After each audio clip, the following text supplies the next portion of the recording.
Good morning, students.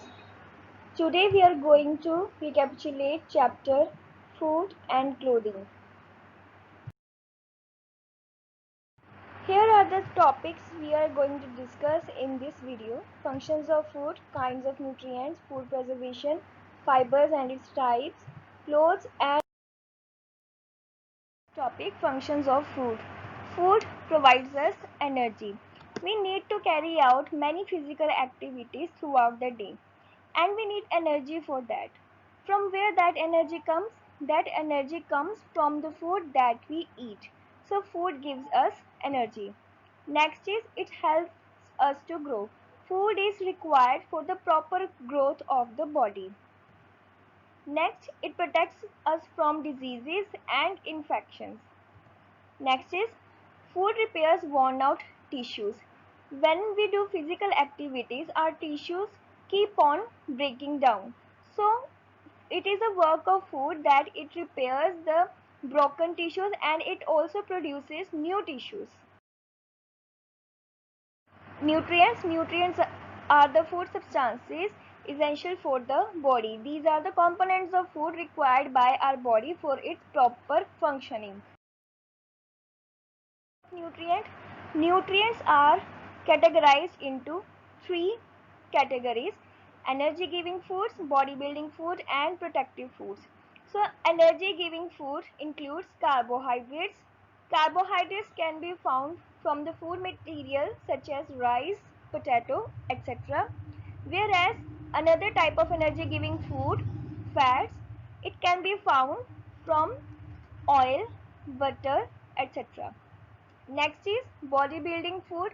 Bodybuilding food are those food items which are essential for the building up muscles. They also help us in fighting off the infections, and it includes proteins.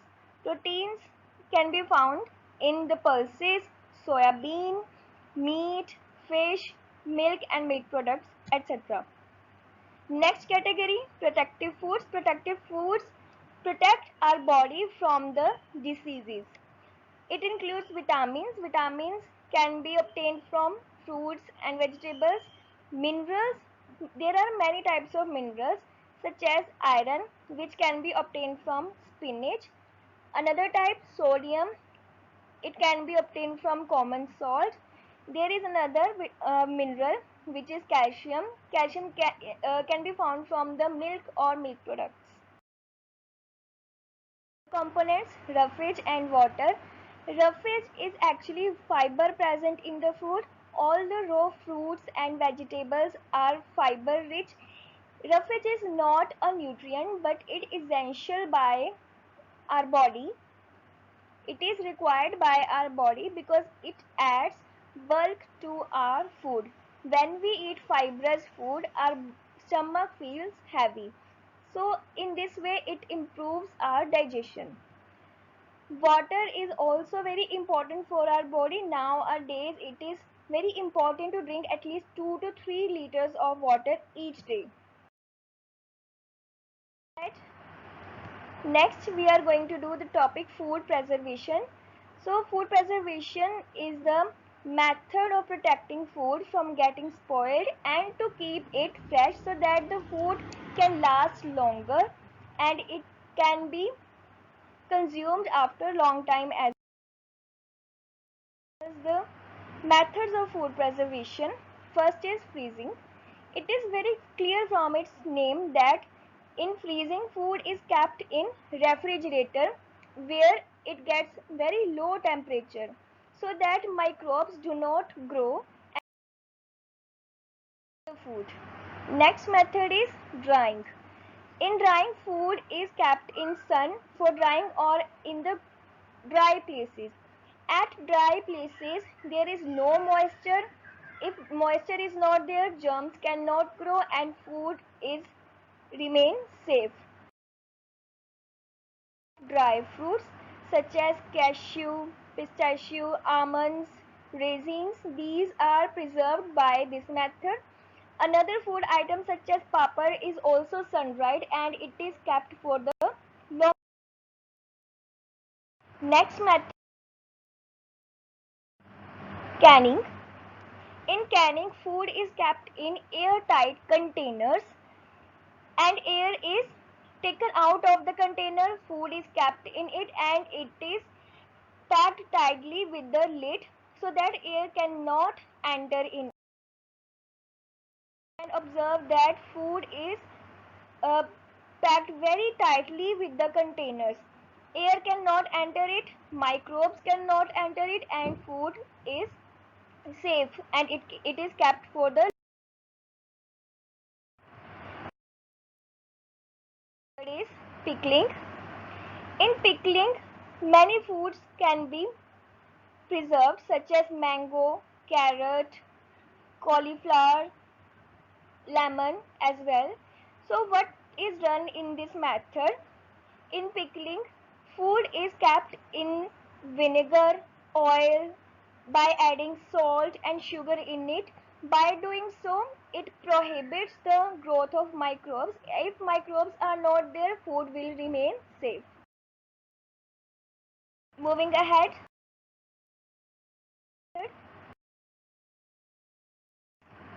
pasteurization. In pasteurization, milk is allowed to boil for 10 to 15 seconds and then it is taken to the cooler place, and by doing so all the germs present in the milk is killed and milk, you can observe that two sections are there. One is heating section and another is cooling section. So when milk is taken from the cow or buffalo, it is first allowed to heat in the heating section and it is immediately taken to the cooling section before packing in the bottles or cans.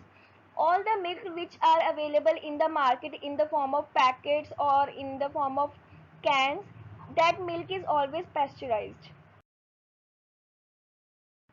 So to the another topic, which is clothing. First I'm going to tell you why we wear clothes, why we need to wear clothes.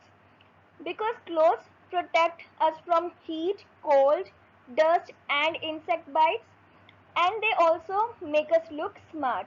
You people wear uniform because you look smart in uniform. Fiber. What are fiber? Fiber are very thin thread-like material, and when they are woven, cloth is produced. How cloth is produced? It is produced with the process of weaving, and it is a process of producing cloth when fiber are interlaced at right angles to each other. In this picture, you can observe that thread has further many tiny threads, and these threads are called fiber, and they are woven by the process of weaving. Two types of fibers. So fibers can be categorized into two parts, synthetic and natural. Natural fibers are those fibers which are obtained from plant or animal sources. Plant fibers which are obtained from plants such as cotton and jute. Cotton is obtained from the flower of cotton plant and jute is obtained from the stem of jute plant. Animal fiber, some animals such as sheep, yak, camel gives us wool, and silkworm gives us silk. Synthetic fiber, I have written here the examples, nylon and polyester. Nylon is a very strong fiber. Parachute ropes and badminton racket wires are made up of nylon fiber. Polyester is used to produce artificial woolen warm clothes. Next we are going to do types of clothes. Clothes can be categorized on the basis of the season they are worn in, such as summer clothes and winter clothes. So summer clothes should be light in color because light colored clothes absorb less heat and they should absorb sweat. Cotton clothes are worn in summer because they absorb sweat very easily and give us cooling sensation. In winters, we should wear dark colored clothes because dark colored clothes absorb more heat and they should trap heat so that they can give us warmth. In rainy season, we usually wear raincoats over our clothes because raincoats are made up of waterproof material which prevent us from getting in rain. Next and last topic is care of clothes. How we can care of clothes. First of all, clothes should be washed properly with good quality detergent and soap, and they should be washed after every use, and after washing they should be dried in sun. After drying, clothes should be ironed and folded properly, and they should be kept in almirahs and cupboards in a nice way. Next, the expensive and delicate fibers should be dry cleaned. Dry cleaning is the process in which clothes are cleaned using chemical solvents or petrol rather than water. Water is not used for dry cleaning.